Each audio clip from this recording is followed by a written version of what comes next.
안녕하십니까, 알파스트리트 파트너스입니다. 2022년 9월 27일 화요일 마감 시장 보겠습니다. 코스피 지수가 0.13% 올라서 2223으로 마감을 했습니다. 오늘 장을 보면 외국인이랑 기관이 굉장히 치열하게 싸웠던 그런 오늘 장입니다. 그래서 장중에 이렇게 보시면 거의 1% 가까이 빠지기도 했었거든요. 그래서 외국인은 계속 팔았기 때문에 역시 외국인의 자금의 힘이 세다, 이렇게 계속 쭉 저점을 내리다가 2시 반 넘어가지고 아주 급하게 올려놨어요. 그래가지고 어쨌든 지수는 플러스를 만들어 놨습니다. 기관이 이렇게 사면서 지수를 좀 끌어올렸는데, 네, 금융투자가 보면 이렇게 3천억대 매수를 했습니다.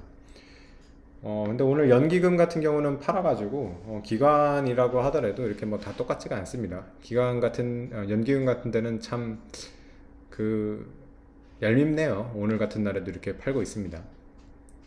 어쨌든 오늘은 금융투자가 조금 큰 배팅을 하는 바람에, 네, 이렇게 좀 보기 드문 그런 모습이 나왔습니다. 근데 그래도 오늘 장중에 이렇게 약했기 때문에 장중 최저가 이제 2197까지 가는 바람에 이제 저점을 또 깼고요. 결국엔 2200선도 이렇게 한번 깨는 그런 모습이 나왔습니다. 오늘 보면 또 주요 증시를 보면 중국 증시나 지금 일본 증시는 꽤 올랐거든요. 그래서 우리나라가 참 계속 유독 약한 모습을 보여줍니다. 네. 간밤에 이제 미국 같은 경우는 좀 빠지긴 했는데 다우가 1% 정도 빠지고요.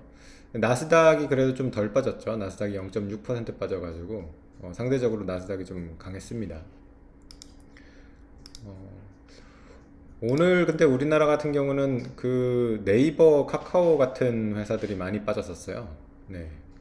그런 바람에 이제 지수가 많이 밀렸었는데, 네이버 같은 경우 보면 오늘 장중에 19만 9천 원까지 가면서 최저점을 또 경신을 했고요. 막판에 이렇게 쭉 끌어올리면서 보합으로 마감은 하긴 했습니다. 근데 어쨌든 오늘 연저점을 또 경신을 했었습니다. 카카오도 마찬가지죠. 오늘 연저점 경신을 하고 그 다음에 막판에 좀 이제 끌어올리면서 낙폭이 결국에는 이제 그렇게 크진 않았습니다. 장중에는 꽤 빠졌었어요. 장중에는 2, 3% 정도 이렇게 빠졌었고요. 네.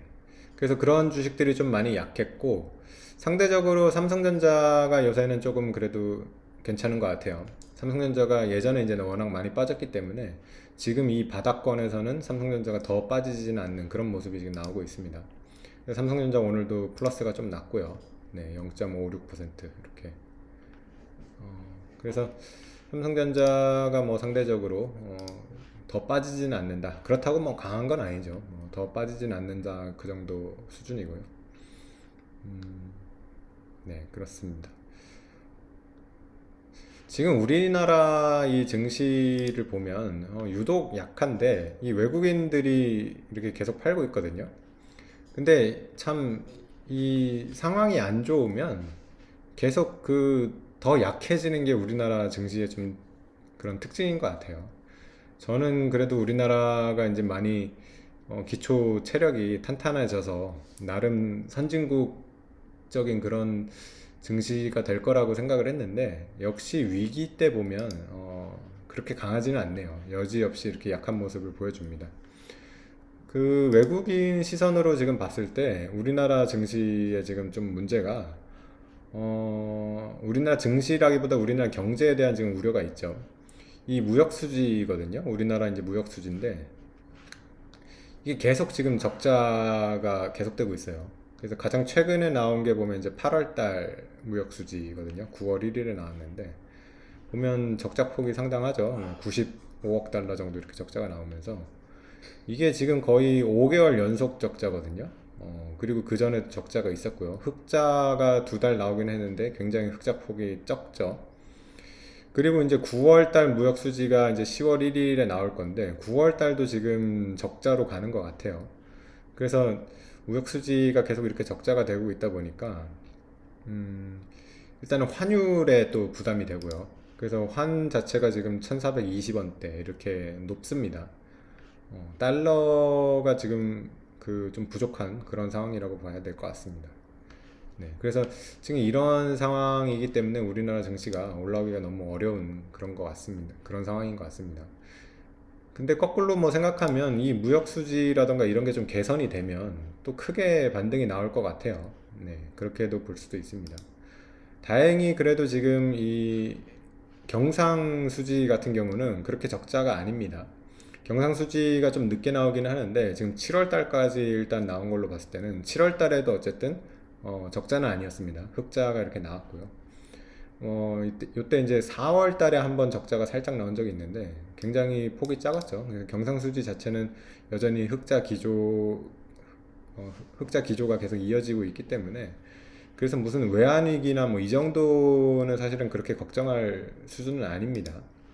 네, 5년 차트를 봐도 경상수지가 우리나라는 계속해서 이렇게 흑자였는데 최근 들어서 조금 줄어드는 그런 모습은 보입니다. 이렇게 경상수지가 약간 좀 줄어들긴 했습니다. 네. 지금 미국 선물은 꽤 크게 오르고 있습니다. 거의 1% 정도 이렇게 오르고 있어가지고 미국이 좀 반등이 나오면 좋을 것 같네요. 아무래도 이제 미국이 이렇게 반등이 나와줘야지 다른 나라 증시도 좀 힘을 낼 수가 있으니까요. 우리나라 증시 같은 경우 오늘 어쨌든 2200을 깨가지고 2190대까지 이렇게 찍게 됐는데 이 지점이 좀 저점이기를 한번 바라봅니다. 오늘 어쨌든 기관이 오랜만에 참 크게 이렇게 샀기 때문에 기관의 베팅을 한번 믿어봐야겠죠. 네, 오늘 시황은 여기까지 하겠습니다. 감사합니다.